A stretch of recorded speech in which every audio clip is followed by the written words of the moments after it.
औज़ुबिल्लाहि मिनश्शैतानिर्रजीम बिस्मिल्लाहिर्रहमानिर्रहीम सुब्हानका ला इल्म लना इल्ला मा अल्लमतना इन्नका अंतल अलीमुल हकीम। अस्सलामु अलैकुम डियर स्टूडेंट्स। आज हम एनालिसिस ऑफ एल्गोरिथम का लेक्चर नंबर 15 करने जा रहे हैं, जिसमें हम लीनियर सर्च के बारे में पढ़ेंगे कि लीनियर सर्च क्या है और उसकी जो कॉम्प्लेक्सिटी है वो हम डिराइव करेंगे। तो शुरू करते हैं linear search. In computer science, we frequently search an item in a list. For example, searching for a particular person in database, searching for a particular item in inventory system, etc. हम most frequently जो हम use करते हैं search operation को use करते हैं एक list के ऊपर, एक डेटाबेस के ऊपर, एक फाइल के ऊपर। तो सर्च और फाइंड ऑपरेशन जो है ये हम करते रहते हैं। अच्छा, ये एक्सपेरिमेंटली प्रूव है कि जो सर्चिंग ऑपरेशन है किसी डाटा स्ट्रक्चर पर, वो मोस्ट फ्रिक्वेंट ऑपरेशन है कि जो हम किसी डाटा स्ट्रक्चर पर ऑपरेशंस करते हैं, जैसे इंसर्शन हो गया, डिलीशन हो गया, सर्चिंग हो गया, तो उनमें से जो सर्चिंग ऑपरेशन है वो मोस्ट फ्रिक्वेंट यूज़ होता है। इसीलिए हमें we need to introduce efficient algorithms for searching के लिए हमें बेहतरीन एल्गोरिथम सर्च करना होता है, उसको एक एफिशिएंट एल्गोरिथम उसके लिए हमें बनाना होता है। जो हमारे पास टू कॉमन टेक्निक्स हैं सर्चिंग के, वो एक है लीनियर सर्च और दूसरा है बाइनरी सर्च। तो लीनियर और बाइनरी सर्चिंग जो है ये दो टाइप्स की सर्चिंग है, जिनको हम अब करंट लेक्चर में हम सिर्फ लीनियर सर्चिंग के बारे में डिस्कस करेंगे कि कैसे किया जाता है और उसकी जो कॉम्प्लेक्सिटी है वो क्या है। अच्छा, the item to be search is normally called key and the data structure in which the searching is perform is called target data structure. तो जो चीज़ हम फाइंड करेंगे कि इस चीज़ को फाइंड कर लो, फॉर एग्जांपल लिस्ट के अंदर मैंने कोई चीज़ को फाइंड करना है, तो उस चीज़ को मैं की कहूँगा, ठीक है। जो एल्गोरिथम यूज करूँगा मैं की उसको इसे रेफर करेंगे, और टारगेट डेटा स्ट्रक्चर जो भी होगा हमारे पास। In our discussion henceforth we will consider the data structure to be array or linear list। क्योंकि सर्चिंग की बात हो रही है तो हम लीनियर लिस्ट या जो सिंगल एरे होता है, वन डायमेंशनल एरे होता है, उसकी बात करेंगे। अच्छा, in linear searching, the key is compared with each and every element of the list until it matches a value in the list. So the key is compared with each and every element of the list until it matches a value in the list. जो हमारे पास की होती है, जिसको हमें find करना होता है, उसको हम हर एलिमेंट के साथ कंपेयर करते हैं जब तक हमें वो मिलती नहीं है। तो एक लिस्ट होता है हमारे पास, उस लिस्ट में हम की को लेके शुरू करते हैं और उसके हर एलिमेंट से कंपेयर करते हैं लिस्ट के। Starting from the start of the list, list के स्टार्ट से हम शुरू करते हैं। द की इज कंपेयर्ड, की को हम कंपेयर करते जाते हैं। If the key doesn't match the corresponding value in the list, the next element of the list is compared with the key.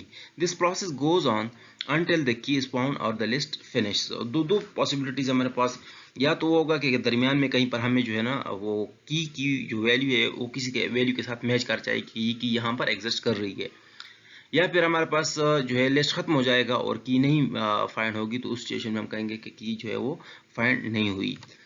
तो जैसे हम इसका जो प्रोसेस है उसको क्या करते हैं, take the key and compare it with the first element of the list. Key को हम लेंगे, पहले एलिमेंट के साथ कंपेयर करेंगे। If they match then stop, क्योंकि हमें मिल गया है, because the key is found in the list. If they don't match then select the second element. ठीक है, लिस्ट में हमें पहले एलिमेंट से कंपेयर किया, अगर वो उसके साथ मैच हो गया तो ठीक है, नहीं है तो हमने सेकंड एलिमेंट के साथ मैच करेंगे, नहीं है तो थर्ड के साथ, नहीं है तो फोर्थ के साथ, and up to so on. Now let's understand it with animation that how basically it works। तो उसके लिए आप ये इमेजिन करें कि हमारे पास एक लिस्ट पड़ा हुआ है जिसमें ये एलिमेंट्स हैं 3, 6, 5, 9, 22, 15, 2, 7, 19, 30। और इस लिस्ट के अंदर हमने क्या करना है, की हमने डालना है कि किस चीज़ को हमें फाइंड करना है। फॉर एग्जांपल मैंने 2 को फाइंड करना है, ठीक है, तो की इज इक्वल टू 2। इसका मतलब है कि मैंने 2 को सर्च करना है कि इस एरे के अंदर है या नहीं है। तो उसके लिए हमने जो है क्या करना होता है, सबसे पहले हमने इस 2 को कंपेयर करना होता है फर्स्ट एलिमेंट के साथ। देखते हैं कि 2 और 3 एक जैसे हैं, नहीं। अगर नहीं है तो हमने नेक्स्ट एलिमेंट को सिलेक्ट करना होता है, तो प्रोसीड करना है अगले एलिमेंट को। उसके बाद हमने क्या करना है, 2 और 6 को कंपेयर करना है। अब ये दोनों मैच नहीं कर रहे तो हमने प्रोसीड करना है अगले एलिमेंट की तरफ, और इसी हमने 2 और 5 को कंपेयर करना है। तो 2 और 5 कंपेयर के इक्वल नहीं है तो हमने 2 को अगले एलिमेंट से कंपेयर करना है। 2 9 को कंपेयर किया, इक्वल नहीं है तो हमने प्रोसीड किया आगे एलिमेंट को, और 2 22 के साथ कंपेयर किया, इक्वल नहीं है, प्रोसीड किया अगले एलिमेंट की तरफ। 15 और 2 को कंपेयर किया और फिर उसके बाद हमने प्रोसीड किया आगे, और यहाँ पर हमें पता चल गया कि जो की वैल्यू है और इस पर्टिकुलर इंडेक्स पर जो वैल्यू है ये सेम है, लिहाजा हमें एलिमेंट मिल गया है ये वाला, और इसको हम क्या कर जाते हैं, रिटर्न कर लेते हैं। इसका जब एल्गोरिथम डिस्कस करेंगे तो एल्गोरिथम में हमारे पास एक लूप होगा, ये फंक्शन है, लीनियर सर्च होगा, और या उसको हम लीनियर सर्च को हम एक एरे पास करेंगे कि इस एरे में इस की को फाइंड कर लो कि ये की कौन से इंडेक्स पर लाई करता है भी या नहीं है। तो उसके लिए हमने लूप एक चलानी है for I equal to 1 to n, जैसे हम यहाँ से अब शुरू हुए थे और आगे जा रहे थे, तो उसी लिए मैंने एक लूप स्टार्ट की है कि फॉर आई इक्वल टू 1 से n तक जाओगे, ठीक है। और चेक करो अगर a में i लोकेशन पर, यानी चूंकि i को हम चेंज कर रहे हैं तो i 1 2 3, तो इस एरे में हर लोकेशन के एलिमेंट को कंपेयर करना है की के साथ। अगर ये मैच कर जाते हैं तो रिटर्न कर लो i को, लोकेशन को रिटर्न कर लो कि भाई यहाँ पर जो है हमें की मिल गया है। और अगर नहीं है तो डेफिनेटली इसका मतलब है कि वैल्यू फाइंड नहीं हुई, कोई चीज़ अगर रिटर्न नहीं की, तो यहाँ पर आप एल्स भी लगा सकते हैं इस फॉर के एंड पर, ठीक है। अच्छा, अब इसको हम थोड़ा एनालिसिस कर लेते हैं कि बेस्ट केस इसका कब अकर होगा, कब ये जो है ना बेस्ट केस में हमें सामने आएगा। तो best case occurs when the key matches the first index, जब हमें पहले ही इंडेक्स पर की मिल जाए तो वो तो बेस्ट केस होगा। उस केस में हमारे पास जो एल्गोरिथम होगा उसको सिर्फ और सिर्फ एक कंपैरिजन करनी होगी, एक कंपैरिजन के बाद उसको पता चल जाएगा और लूप हमारे पास जो है ना वो टर्मिनेट हो जाएगा। तो लिहाजा आप देख सकते हैं कि फॉर एग्जांपल मेरे पास ये एक लिस्ट है, और इस लिस्ट में जो हमारे पास हमने सर्च करना था, जो की हमने सर्च करना था, वो बिल्कुल पहले लोकेशन पर मिल गई। की अगर यहाँ पर मिल गई तो यहाँ पर इस लोकेशन को हमें सिर्फ ट्रेस करने के लिए सिर्फ एक कंपैरिजन की जरूरत होगी, तो एक कंपैरिजन के बाद हमें वैल्यू मिल जाती है। लिहाजा इसके लिए जो हमारे पास कॉम्प्लेक्सिटी होगी वो बिग ओ ऑफ 1 होगी, यानी कांस्टेंट टाइम कॉम्प्लेक्सिटी होगी। ये बेस्ट केस कॉम्प्लेक्सिटी है जब हमारे पास जो की है वो हमें फर्स्ट लोकेशन पर मिल जाती है। सिमिलरली जो एवरेज केस जो कॉम्प्लेक्सिटी है वो कब है, एवरेज केस कब अकर होगा, जब हमारे पास की कहीं मिडल में, एरे के बिल्कुल मिडल में हमें मिल जाए। यहाँ पर अगर हमें की मिल जाए तो हम कहेंगे एवरेज केस कॉम्प्लेक्सिटी होगी। और यहाँ पर आप देख सकते हैं कि यहाँ तक कंपैरिजंस कितने होंगे, n/2, क्योंकि टोटल एरे का साइज n है, तो यहाँ तक हम जब पहुंचेंगे तो हमने कितने कंपैरिजन किए होंगे, n/2 कंपैरिजन किए होंगे। लिहाजा n/2 कंपैरिजन हम करेंगे तो इसकी जो time complexity O of n/2 होगी, और फिर n को अगर हम बहुत ज्यादा कर लें तो हम इसको बेग ओ ऑफ n कह सकते हैं। लिहाजा एवरेज केस कॉम्प्लेक्सिटी भी जो लीनियर सर्च की वो ओ ऑफ n हो गई। इसकी वर्स्ट केस कॉम्प्लेक्सिटी कब होगी, इसका जो बदतरीन केस है वो कब अकर होगा, वो तब अकर होगा जब हम इसमें जो वैल्यू सर्च कर रहे हैं, यहाँ पर देखी मैच नहीं हुई, यहाँ पर देखी मैच नहीं हुई, यहाँ पर देखी मैच नहीं हुई, यहाँ पर देखी मैच नहीं हुई, हम जा रहे हैं कंपैरिजन कर रहे हैं, खामा में कर रहे हैं, या तो हमें बिल्कुल आखिर में यहाँ पर एलिमेंट मिल गया और या मिला ही नहीं, इसके बाहर इधर में पहुंच गया, तो उस केस में आप देख सकते हैं कि मैंने टोटल कंपैरिजन जो किए वो कितने किए, n कंपैरिजंस किए, ठीक है। अगर n एलिमेंट्स को जब हमने कंपेयर किया तो n एलिमेंट्स को कंपेयर करने के लिए इसकी जो टाइम कॉम्प्लेक्सिटी होगी O ऑफ n होगी, लिहाजा ये वर्स्ट केस कॉम्प्लेक्सिटी होगी। लिहाजा बेस्ट केस कॉम्प्लेक्सिटी तब होगी जब हमारे पास एलिमेंट फर्स्ट लोकेशन पर मिल जाएगा और उसकी कॉम्प्लेक्सिटी O ऑफ 1 होगी, क्योंकि it will be an constant time, तो इसको मैं O ऑफ 1 कह दूंगा। दरमियान में अगर कहीं मिल जाती है और बहुत बड़ा लिस्ट है तो उस केस में n/2 कंपैरिजन हम करेंगे और उसको हम बिग O में कन्वर्ट करेंगे, जो हमने पहले किया हुआ है एसिम्प्टोटिक नोटेशंस में। तो O of n/2 is equal to O of n, तो इसकी फिर से जो कॉम्प्लेक्सिटी होगी वो worst time complexity, average time complexity होगी O ऑफ n। सिमिलरली अगर इसकी हम वर्स्ट टाइम कॉम्प्लेक्सिटी देखें तो तब हमें यहाँ पर अगर एलिमेंट मिलता है तो उस केस में हमें n कंपैरिजन करने होते हैं, और उस केस में भी हमारे पास जो O ऑफ n होगी। अच्छा, वर्स्ट केस में या तो एलिमेंट बिल्कुल लास्ट लोकेशन पर हमें मिल जाता है या फिर लास्ट लोकेशन पर भी नहीं मिलता, ही नहीं, एलिमेंट इसमें एग्जिस्ट करता ही नहीं है, तो हमने ये पूरा का पूरा एरे ऐसे जो है ना क्या करना होता है, इसमें हमने ट्रैवर्स करना होता है इस पूरे एरे को। तो ये ऐसे जो है ना फजूल में हमें कंप्यूटर पर जो है ना कंप्यूटेशन करनी होती है, हमें वैल्यू नहीं मिलता और टोटल कंपैरिजन में इन करने पड़ते हैं, लिहाजा O ऑफ n होगा। अभी हम जा रहे हैं लीनियर सर्च की प्रोबेबिलिस्टिक कॉम्प्लेक्सिटी फाइंड करने। अभी तक जो हमने किया है, अगर आप लोग उसको थोड़ा रिवाइंड करें तो ये है कि हमने एक लिस्ट को कंसिडर किया और उसके हमने ये क्या क्या, अगर हमारे फर्स्ट लोकेशन पर एलिमेंट मिल जाएगा तो वो बेस्ट केस होगा, और अगर हमें दरमियान में एलिमेंट मिल जाएगा तो वो एवरेज केस होगा, और अगर हमें एंड पर या नहीं मिलेगा, एंड पर मिलेगा या नहीं मिलेगा तो तब हमारे पास वर्स्ट केस होगा। लेकिन एक्चुअली हमारे पास जो इस एरे का जो हर इंडेक्स है, इसका जो हर इंडेक्स है उसकी एक प्रोबेबिलिटी है कि वहां पर एलिमेंट एग्जिस्ट करे। आप ये देख सकते हैं कि फॉर एग्जांपल ये मेरे पास एरे है, इस एलिमेंट का ये डिफरेंट इंडेक्सेस हैं, तो अब ये हम नहीं कह सकते कि इस जगह पर होगा या नहीं होगा, लेकिन उसको हम प्रोबेबिलिस्टिकली कह सकते हैं कि probability the element can be found at this location. ठीक है। सिमिलरली हम यहां पर कह सकते हैं कि probability the element can be found at this location. तो उसके लिए हम कंसिडर करते हैं कि फर्स्ट लोकेशन पर जो हमारे पास एलिमेंट की अवेलेबिलिटी होगी, इस पर जो इस एलिमेंट फर्स्ट लोकेशन पर एग्जिस्ट करेगा, उसकी प्रोबेबिलिटी को मैं P1 कह देता हूं। P1 is the probability that the element is at the first location. Similarly second के लिए मैं कह देता हूं P2, और P2 यहां पर ये शो कर रहा है कि probability the element can be found at second location. Similarly यहां पर थर्ड लोकेशन के लिए probability at the element can be found eight third location, तो इसको मैं P3 कह देता हूं। और आखिर में हम जाके यहां पर हमारे पास हो जाएगी प्रोबेबिलिटी ऑफ n के, इसका मतलब है कि प्रोबेबिलिटी के एलिमेंट मिलेगा हमें आखिर लोकेशन पर। अब अगर आप देखें, चूंकि हम इसको इक्वली जो इक्वल प्रोबेबिलिटी डिस्ट्रीब्यूशन की बात कर रहे हैं, तो यहाँ पर जो हमारे पास एलिमेंट के फाउंड होने की प्रोबेबिलिटी है वो 1/n है। ठीक है, 1/n प्रोबेबिलिटी है कि यहाँ पर वो लाई करे। सिमिलरली यहाँ पर अगर एलिमेंट लाई करे तो उसकी प्रोबेबिलिटी भी 1/n है, क्योंकि n हमारे पास टोटल एलिमेंट्स है, उनमें से एक एलिमेंट ये वाला है, तो हो सकता है कि 1/n प्रोबेबिलिटी है कि वो एलिमेंट जो हम फाइंड कर रहे हैं, जो की हम फाइंड कर रहे हैं, वो की इस लोकेशन पर हो। सिमिलरली जो थर्ड की जो प्रोबेबिलिटी है वो भी 1/n है, और इसी तरह अगर हम जाते जाएं तो हर एक की इक्वल प्रोबेबिलिटी है 1/n। ठीक है, लिहाजा ये हमारे पास इक्वली लाइकली डिस्ट्रीब्यूशन है कि हमारे पास किसी भी लोकेशन पर वो एलिमेंट जो है, जो की है, वो एग्जिस्ट कर सकती है, सॉरी। अच्छा, then expected time ex can be found by the number of comparisons required for the element to be found at ith location and the probability that it can be found at the ith location.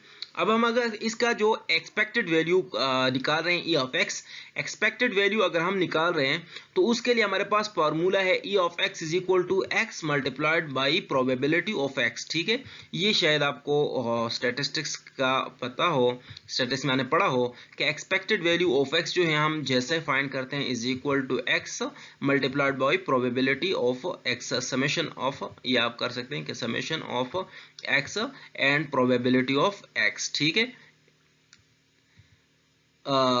यहां पर आप इस situation में आप देख सकते हैं कि sum i equal to 1 to n i and pi। i का मतलब क्या है? i का मतलब है कि number of comparisons for the element to be found at location i।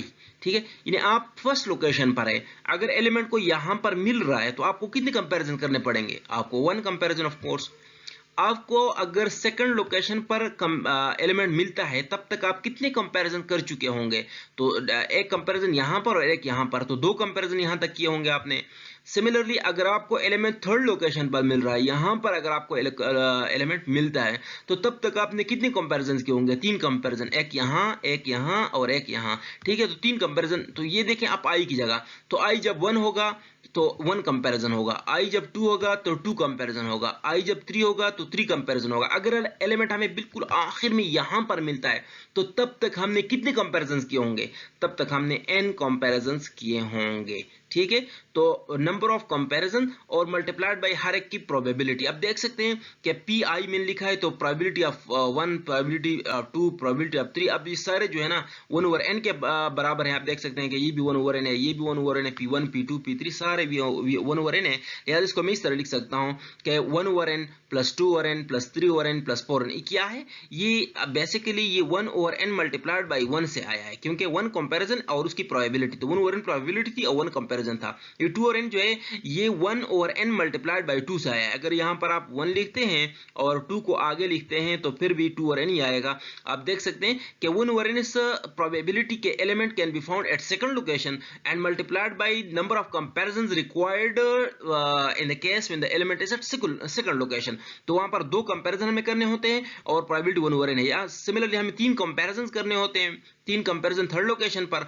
और 1 ओवर n इसकी प्रोबेबिलिटी है। 4 कंपैरिजन करने होते हैं, 1 ओवर इसकी प्रोबेबिलिटी है। आखिर में हम क्या देख सकते हैं कि n कंपैरिजन हमने करने होते हैं और उस केस में हमारे पास जो प्रोबेबिलिटी 1 ओवर n होती है। तो लिहाजा एक्सपेक्टेड वैल्यू हम इसको सम करने से हासिल कर सकते हैं। अब आप देख सकते हैं कि डिनोमिनेटर में सारे में n कॉमन है, तो 1 ओवर n को मैं यहाँ पर आगे ले सकता हूँ। जब 1 ओवर n को मैं आगे कर लेता हूँ तो मेरे पास 1 + 2 + 3 up to so on n, ये मेरे पास एक अरिथमेटिक सीरीज आ जाएगा। ठीक है,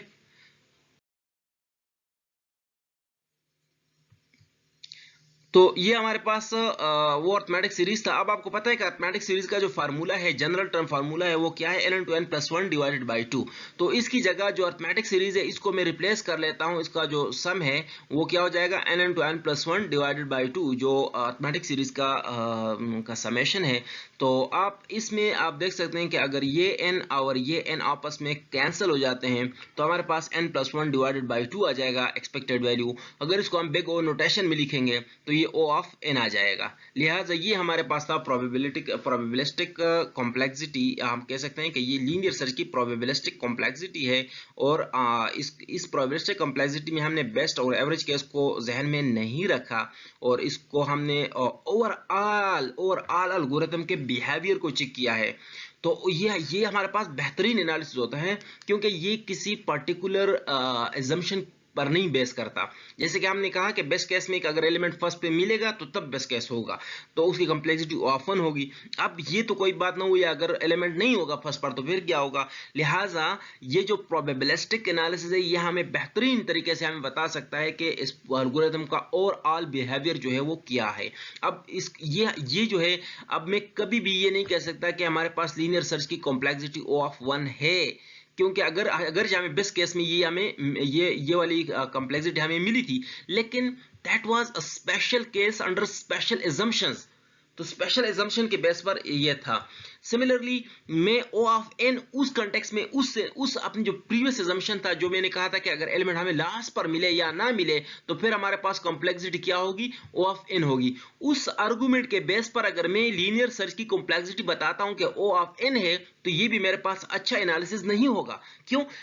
आप देख सकते हैं कि हमारे पास जो प्रोबेबिलिस्टिक है वो भी यही है और जो हमें जो उस एजम्पशन के बेस पर हमने किया था वो भी यही है।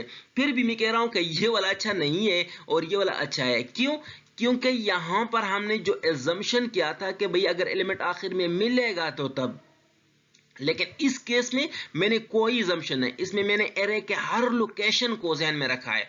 एरे के हर लोकेशन के बारे में मैंने कहा है कि चाहे जिस लोकेशन पर भी हो, ये जो है हमारे पास लीनियर सर्च के ओवरऑल बिहेवियर को, जनरल फीचर्स पर जो हमें बेस करता है। कोई कांस्टेंट, कोई कंडीशन, कोई असम्पशंस नहीं है जो हमारे पास इसमें हमने, और इस वाले में एवरेज केस के बारे में भी हमने कुछ असम्पशंस किए थे। तो या प्रोबेबिलिस्टिक एनालिसिस जब हम एल्गोरिथम करते हैं तो वो हमारे पास एक बहुत मैच्योर होता है और वो पूरे एल्गोरिथम को कंसीडर करता है। और बेसिकली एसिम्प्टोटिक नोटेशन है यही चीज कि हम ओवरऑल एल्गोरिथम के बिहेवियर को चेक कर लें, न कि पर्टिकुलर एजम्पशंस के ऊपर उसको बता दें कि इस एजम्पशन के ऊपर ये एल्गोरिथम अच्छा है, बल्कि हम उसको हर प्रोबेबिलिस्टिकली हर डायमेंशन पर चेक कर लें कि ये भी हो सकता है, ये भी हो सकता है, ये भी हो सकता है। तब जाके इन सारी बातों का निचोड़ जो होता है वो कंप्लेक्सिटी जो होती है हमारे पास प्रोबेबिलिस्टिक कंप्लेक्सिटी होती है। उसके बेस पर जब हम एल्गोरिथम को बताते हैं तो तब हमें उस एल्गोरिथम की एफिशिएंसी और उसकी इनएफिशिएंसी के बारे में हमें पता चल जाता है। लिहाजा ये हमारे पास था लीनियर सर्च एल्गोरिथम का एनालिसिस। अगले में इसके पार्ट 2 में इंशाल्लाह हम कर रहे हैं बाइनरी सर्च एल्गोरिथम और कैसे काम करता है और उसकी कॉम्प्लेक्सिटी हम कैसे ड्राइव करेंगे। Thank you so much for watching this video. खुदा हाफिज।